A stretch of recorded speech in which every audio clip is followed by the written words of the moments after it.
club. It's fantastic. It's incredible.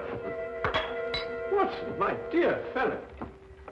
Absolutely fantastic. Oh, what's happened? You look as if you'd seen a ghost. A ghost? Brandy, that's what I need, brandy. Brandy. Yeah. Oh, thank you. Who struck you? Well, you said it yourself. It was a ghost, and without any previous warning at all, he hit me in the eye. Yeah, wait a minute. Yes, I think you better have another. Well, thank you. And now I'll begin again. Who struck you? Upon my word, Holmes, it was a ghost. The ghost. Huh? Do you have a headache, Watson? It may seem humorous to you, but I mean, look, let me tell you from the beginning. Yes, please do, but start right at the beginning. Right, well, I was on my way back from the club. You see, it was about 8 o'clock. And I got into Spender Street, and I was just opposite that little tobacconist. You know, makes that Yes, next yes, hill. I know, yes. Go on, Watson. What did you do then? Well, I saw a man in front of me suddenly clutch his chest. He was walking towards you? How do you know? Well, I mean, you said he staggered and clutched his chest. You must have been... Yeah, that's logical. Anyway, yes, well, anyway, I rushed up to him to help him, you see, and he's still able to mumble something about, he had a heart, and he lived in 19 Hooper Street, and would I help him get there? There were no other pedestrians? No, the street was completely deserted. Good. Go on. Well, then his landlady let us in, and he was unconscious by that time, so I carried him up to his room, and I laid him out in his bed, and Holmes, he was dead. Now, look here, Holmes, he was absolutely, completely, and utterly dead. I couldn't make a mistake about a thing like that. No, of course you couldn't, old man. No. Go on, then. What happened next? Well, then I told the landlady rather said to me that she'd call the authorities, you see, and I left my name with her just in case, you know, they'd want me. And then, well, I thought it would be rather more delicate if I left, you see. I mean, he must have relations. Yes, quite right, Watson. The most delicate situation. Yeah. What was the man's name? Higgins. Albert Higgins. Uh-huh, I see. And what did you do after you left the house?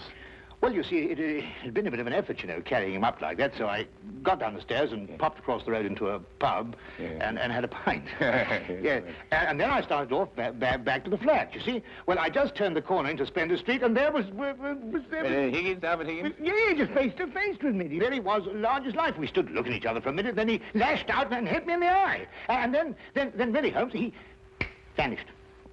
Vanished? Yes, he's into the blue. Well, he ran away? Well, the street was rather ill-lit, you know, and it took me a minute or two to pull myself together. And then I don't know whether he ran away or not, but he vanished. Well, that's most unusual. Most? Did you speak to this ghost? Well, I may have said, good gracious, Higgins, or by Jove, Higgins, or even good heavens, Higgins. Oh, dear, it's perfectly natural, Watson. Describe Higgins to me. Well, he's 50-ish. Sandy-haired, medium build. Well, is that all you observed? No characteristics? Well, now, really, Holmes, when I had the chance of examining him on the bed, the most obvious characteristic was he was dead. Yes, but how was he dressed? Green tweed suit. What, just wearing a green tweed suit? He must have been wearing something more than that in this weather. Oh, no, he had a big floppy hat and a long overcoat. Ah. Oh, and something else. Yes, I did notice something else. He limped. Aha. And was he carrying a cane? No cane. Well, is there anything else, Watson? Think hard. Oh, yes, I remember something now. What? Yes, the second time I saw him, he was carrying a package. For the first time, he didn't have one. Now this is curious. Very curious. Where are you going, Holmes? Not me. We. I'm in no condition to leave the house. And a morsel of raw beef will immeasurably improve your appearance. And then what? Then we shall do our best to track down the belligerent ghost of Albert Higgins. Fascinating idea, don't you think? Well, the whole thing's been most unnerving, you know. I mean, it knocks the wind out of the chap, yes. Oh, really, no.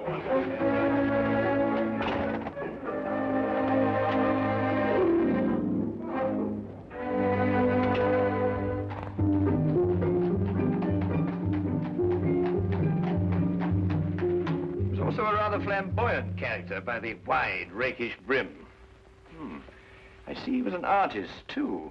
He hasn't painted very much recently. Notice the specks of paint underneath the brim here. And not house paint, but canvas oils. Here, what's this? How are you, Jensen? What are you doing in poor Albert's room? Oh, good evening, Mrs. Blake. You remember me, Dr. Watson? You're the bloke who brought poor Albert in. Yes. Who's your gentleman friend? This is Mr. Sherlock Holmes.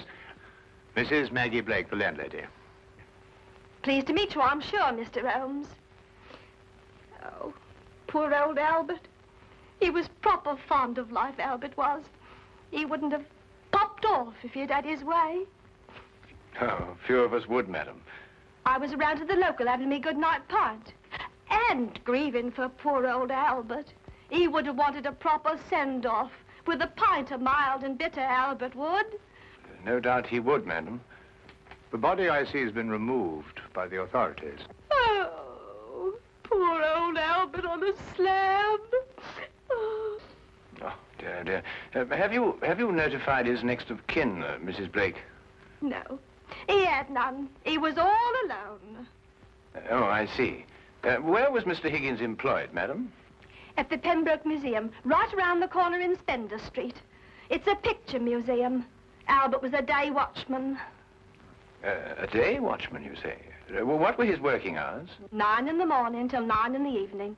Punctual as a clock, Albert was. Never late a minute. Poor Albert. He always came back from the museum, then, at a few minutes after 9 every evening. Aye, to make his supper. He was a proper good cook, Albert was. Excuse my saying so, madam, but aren't you mistaken? Surely it's a little after 8 when Mr. Higgins finished work? Because it was only a little after 8 when I picked him up this evening and brought him here. Oh, no, Doctor. It was just after 9. I marked the time because I was waiting for Albert to come back. He'd asked me to get him a cut of beef. He always came back just after 9. He'll never eat that beef now. Poor Albert won't. He'll hit you in the eye. Hmm? Oh, no. I just bumped into a door. Oh, you shouldn't get familiar with the door, if you know what I mean. Well, really, that... Yes, I think we've found out all we can for the time being, Watson. Thank you, madam. We shan't intrude on your grief any further. Poor old Albert. It really is most embarrassing about this eye, Holmes. Did you hear what she inferred? It's a terrible situation. And she's wrong about the time. It was only a little after 8. And it's only a few minutes' walk to Spender Street. Yes. Time is a curious dimension, Watson. Habit and a preconceived notion can so easily reverse the hands of a clock. And yet the clock is still in perfect working order. Where are we going? To view the mortal remains of poor old Albert Higgins.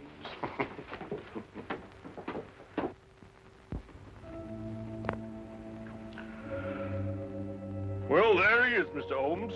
Nice and peaceful, like, eh? Poor chap. See anything, Holmes? Nothing that I haven't already deduced, except that I drew an erroneous conclusion from his hat. He has painted recently, but indoors with his hat off. There are still traces of paint, quite fresh under his fingernails. What does that mean? I haven't the faintest idea. Well, you gents aren't the only ones interested in this dearly departed. Inspector Lestrade of Scotland Yard's looked him over, too.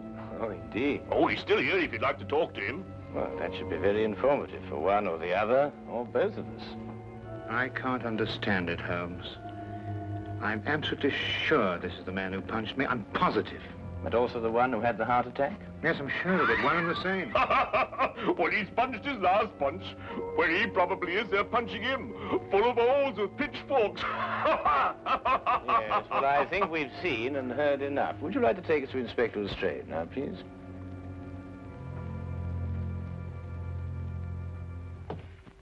Ah, hello, Inspector. Oh, Mr. Holmes, I'm surprised to see you here. Now, this is one case you can't make anything queer out of. Oh, then why, my dear Inspector Lestrade, are you here? Well, when they brought him in, somebody recognized him as Pound-Note Albert Higgins. I come along to check the identification. We like to keep a track of our old pals, you know. What was he in prison for? Counterfeiting. He made the best pound note you ever saw. Yes, he was a real artist.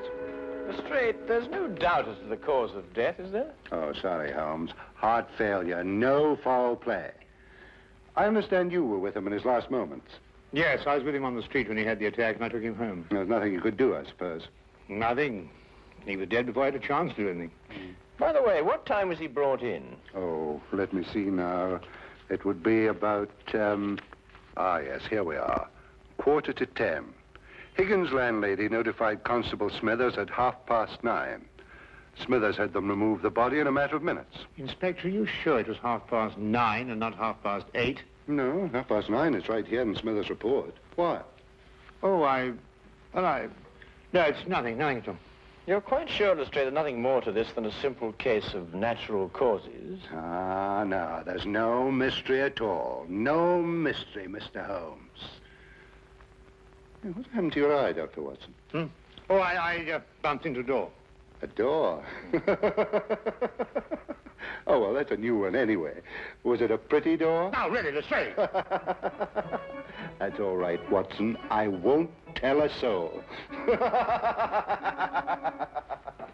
Well, really, this is insufferable, Holmes. Nobody believes me. Well, why did you tell them the truth? What, that I was punched by a ghost? Yes, I see what you mean. We may have to take on this case anyway, if only to protect your honor and reputation. Well, it's intolerable, Holmes. Absolutely intolerable.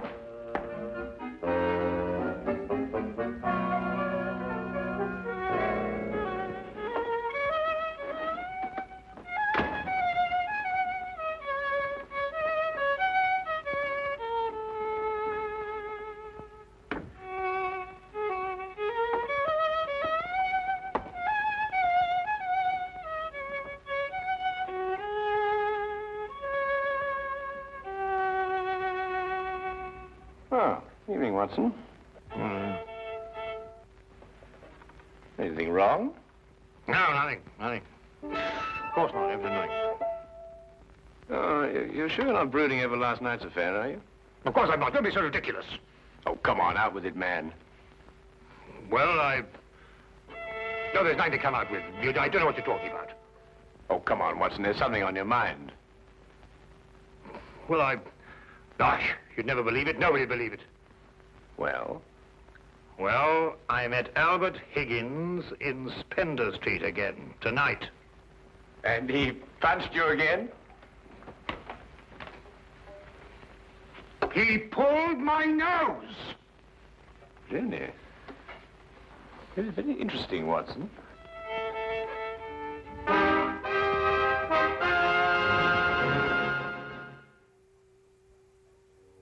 My dear Watson, calm yourself. Look here, Holmes, this whole Higgins affair's gone too far. First of all, last night and now tonight. Calm yourself, Watson, and relate. Everything hangs on this second encounter. Well, it occurred just as it had last night. I was on my way back from the club and I'd reached Spender Street. It was a few minutes ago, as a matter of fact, just after 9 o'clock. I'd stayed rather later in the club than usual. There was a chap from Afghanistan. They was awfully interesting. Yes, Watson. Get on with his story. Well, I was rather preoccupied, as you know. This affair's cut me up, rather, and although I may not show it. Anyway, I was walking along. I suddenly looked up, and there was the pedestrian, a man a few feet from me. Walking towards you? Well, yes. Of course, I didn't recognize him straight away for, you-know-who. Anyway, I sidestepped him past, and he sidestepped to let me pass, and then we sort of zigzagged about a bit, you know what it is on the street, and ended up by bumping into each other. Now, that's when you recognized Albert Higgins? But it was Higgins. I couldn't be mistaken. Good heavens, man, I know him like my own brother. Dressed as he was last night? Exactly. And what did he do then? Well, as I told you, then he put out his hand and he... Well, yes, we'll go into that. And then he was gone, vanished. Capital, Watson, capital. Everything begins to fall into place. Now, there's one more question. Was he carrying a package? Well, yes, he was, just like last time.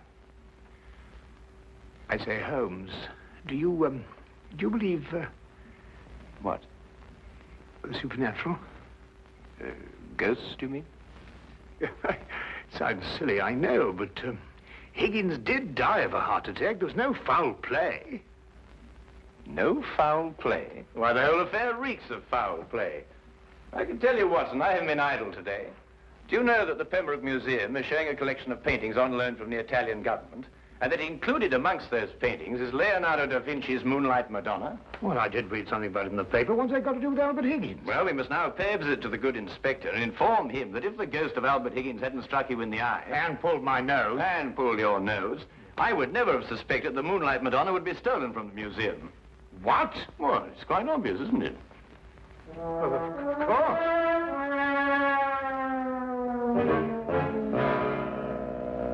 I see. Thank you. Well, we'll soon know, Mr. Holmes. But if the picture's still hanging in its place, and we've dragged the curator out of bed to check on it, Well, false alarms like this don't exactly help the yard's reputation, you know. And what about my reputation, Inspector? When I say a man died a little after 8, he died a little after 8 and not a little after 9. And when I say these ghosts punched me in the eye half an hour later, hang it, he punched me in the eye. Oh, we all have our off days, Dr. Watson. To err is human, as the poets say. And furthermore, if I tell you that I bumped into this chap's ghost again tonight... You didn't tell me about any second meeting. Oh, didn't I? Well, nothing. An hallucination, that's what you had, Dr. Watson. Yes, it's, psychological. That's the thing in crime today, psychology. I've been studying it, you know. You astonish me, Inspector. Oh, we're not as backwards as you think, Holmes. No, we like to keep abreast of the times. Though I don't mind admitting I don't think the psychology's got much of a future. Oh, come in. Ah, Hawkins, you saw the curator? Oh, yes, sir. I called him, Mr. Bentham, as you instructed, sir. He was quite excited when I told him this picture called The Moonlight Madonna had been stolen. And so we rushed around the corner to the museum. And? Well, sir, the picture was there, hanging in its proper place. Good night, sir.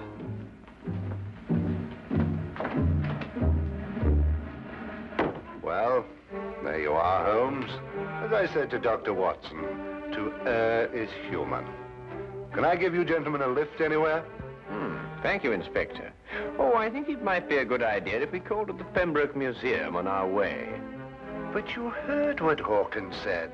The picture was hanging in its proper place. My dear Lestrade, Hawkins' statement merely proves that what he and the curator saw was not the Moonlight Madonna at all. Merely an excellent forgery.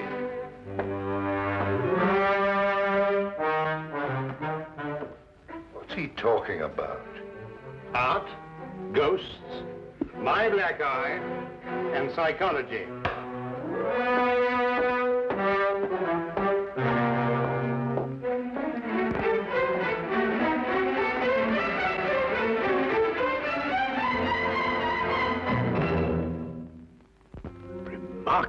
Remarkable. Only a microscopic examination of the brushstroke shows it any different from Da Vinci's work. Of course, if you still have any doubts, a chemical analysis of the paint mixtures will prove them to be of modern manufacture. No. You've quite convinced me, Mr. Holmes. An analysis is necessary. Dear me, this is catastrophic. A rather delicate situation, eh? Delicate? The Italian government will hold the British government responsible. Now, the painting is an Italian national treasure, and the theft could easily affect the pending treaty between the two nations. Mr. Holmes, you must find the original before the Italians learn the painting's been stolen. The British government will hold me responsible. And the yard will hold me responsible. The most priceless of the lot, too. Yes, naturally. Well, we know who stole the painting and substituted a forgery, Higgins. All we've got to do now is find out where he hid it. What time did you leave the museum, Mr. Benson? Well, a few minutes before 9. Higgins was still on duty. You're quite sure it was Higgins? I'm certain, Mr. Holmes. I chatted with him for a few moments, and I couldn't have mistaken his voice. And the night watchman relieved him at 9. Well, you heard him say that, Mr. Holmes, and that he had a package with him when he left. The night watchman swears up hill and down dale it was Higgins, all right. Well, the matter seems to resolve itself very nicely, doesn't it? Dr. Watson was punched by Higgins a few minutes after 9. The night watchman saw him leave at 9. And you spoke to him a few minutes before 9. Look, Holmes, why don't you and Dr. Watson go home and have a good night's rest? From now on, it's nothing but plain, ordinary, simple police work. Nothing you could use a magnifying glass on. True. True, Inspector. Well, good evening, gentlemen. Yes, well, good night, gentlemen.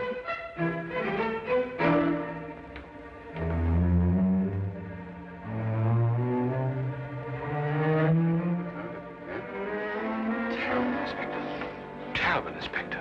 Terrible. What do we do now? Interesting affair, eh, Watson? Look, I don't care what anybody says. It was after 8 when Higgins punched me. Well, has it occurred to you that if Higgins didn't punch you, who had the heart attack? Well, now, look here, Holmes, Oh, confound it, for all I know, it was Higgins who punched me and his ghost had the heart attack. Come on, Watson.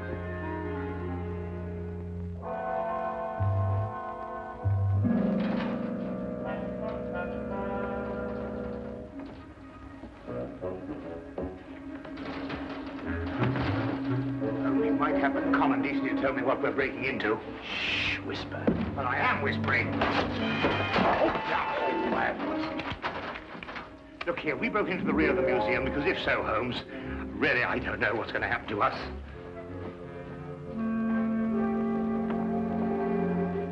Here, hold this. What? Oh.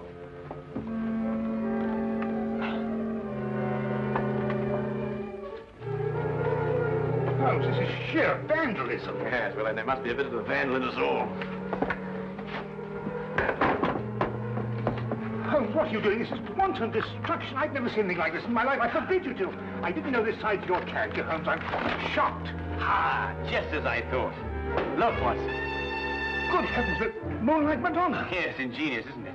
And yet, what could be simpler than to attach it to the back of an old mother painting? How on earth did you work that out? Well, I just asked myself where I would hide a stolen canvas. Holmes, have you gone mad? No. We just await events. I don't think we should have to wait very long. Holmes? Dr. Watson? What's the meaning of this? Watson, I believe you've already met Mr. Bentham in his capacity as curator of the Pembroke Museum. Allow me to present him to you now as the picture thief. Charmed, Dr. Watson. Oh, delighted. What is this? So you discovered my little hiding place, Mr. Holmes. I'm curious. How did you know it was I and not the late lamented Higgins? Yes, I believe Dr. Watson's story from the first. If Higgins died at a little after 8, it must have been someone else who struck him a little after 9. But it was Higgins who punched me home. Oh, no, Watson. It was a limp, wide, floppy hat and an exceedingly long overcoat that punched you, seen in a dimly lit street. A psychological misidentification, as the good inspector would call it. The night watchman was also a victim of the same illusion. And what about the landlady? How much did you have to pay her to set back the time of death by an hour, Mr. Bentham? Oh, not much, Mr. Holmes. How did you know it was me?